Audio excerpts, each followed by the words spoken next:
name is Root Semite. You know, a lot of people, they say that it's pronounced Semite, and I simply have to say, excuse me, you're wrong. It's pronounced Semite. And I'm uncomfortable with that sort of thing because... You always have been. My name is Beatrice Weisenstein. I'm originally from New Jersey, the Newark area. My family owned a bakery and an appliance shop. It's the one place that you can smell on someone, Newark. You never know where someone's from. It's always a lovely surprise. But Newark, nah, you can smell it immediately. I says, what is that? I said it reeks of matzah and Newark. And there she was. I've always been extremely jealous of you. And I never wanted to admit it until now. But you've always had a miraculous sense of style. And every fella that I've ever been fond of has immediately been aroused by you. Well, I'll tell you, that's because I'm a wonderful homemaker. And when you talk to me, I'm going to need you to speak up because you know I'm deaf in my right ear. No, it's not because you're a great homemaker. It's actually because you're extremely sexual and you literally, well, let's face it, you're on your hands and knees with Lester within, I think it was 20 minutes. I mean, you want to be punished, and men can sense that. Men know when a woman is hungry from the crotch. It's something that you are literally projecting out into the world. I remember we were on this lovely trip to Israel, and every man on the bus was looking at her, because you know what? Men are like cats. They meow to get in, then they punish the crotch, and then they meow to get back out again. I mean, that's all they care about. I find it so passive-aggressive, the falling asleep, you know, during a discussion. There's such a vulgarity to it because, you know, I was abandoned at a very young age. And so when she does this, it's such a rejection. Why do you do this? You do it when I am at my most vulnerable. There is such an ugliness to it. I listened to every word you just said. You want to hear what I heard? What did you hear? That you eat prunes regularly. I said nothing about that. I didn't say that to you. You're such a selfish person. And it's so sad that you're the only one left. How's your terrier? You know what, darling? He asked about you the other day. The dog? Absolutely. One time, I went to her house for some hors d'oeuvres before we went to go see a play. I think it was The King and I with Yul Brynner. It's a custom. Anyway, so I go to her house.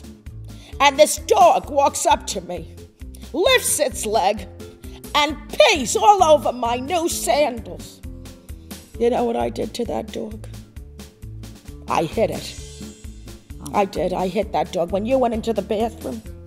I slapped his ass. I did. I never told you. How does it feel to know that you are a cunt? How does that feel to you? I don't even know what that is, Dolores. That is not my name. My name is not Dolores. You are a selfish and an ugly person. And do you know what? I have been in love with you for over 68 years. What? I was never aroused by my husband. He never did it for me. You did it. That's because when you were first together, he forced you to do it during Yom Kippur. He did. He would have his way with me. It got him off. He would say, oh, who's going to get punished this morning? You know, who's been a dirty little, bitch? Who didn't fast? And the worst and ugliest part about it was that I was fasting. I mean, there was such a bitterness. He would just, give me such a ramming to. And the entire time I thought about you because I have never been so aroused by another human being. I don't know what that means. I'm not gay. It's not something that I'm interested in. People have interests. I've always loved to play with marbles. I like water paintings. I love to bake. I don't like cooking. I'm not talented at it, but I love baking. And I'm also aroused by you. Other women I don't find as arousing.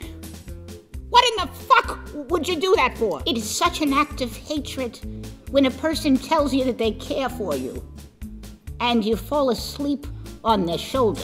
It's not just the rejection of falling asleep, it's that you use their shoulder as a vehicle to ignore them. Do you still have that wonderful china? I do, I think Deborah was very jealous of me because Who's Deborah? She's your sister. She's your identical twin sister. Get your shit together. I I don't understand why you have to raise your voice at me. Because I feel that I have to drive all the time with you. It's like when you have a husband and he'll never drive. So I have to take care of this entire carriage that is our relationship. There are times where I'd like to check out as well, but I can't. I would like to have more of a relationship with you. Remember our dance we had with each other? I think about it every hour, on the hour. And I live with a burning desire to be inside you. Me? I would make love to you with such gentleness that you would literally hear birds weep. So, Rebecca, darling, we wish you a wonderful bat mitzvah, and we are so sorry, that we cannot attend. But we will be sending you this cassette, plus $13 for every year you've been in this glorious world.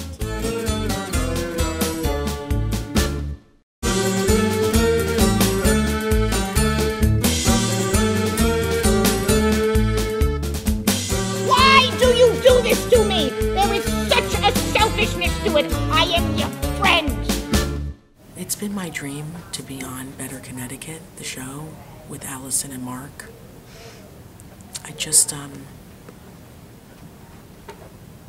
I've been working for 12 years to get to this point.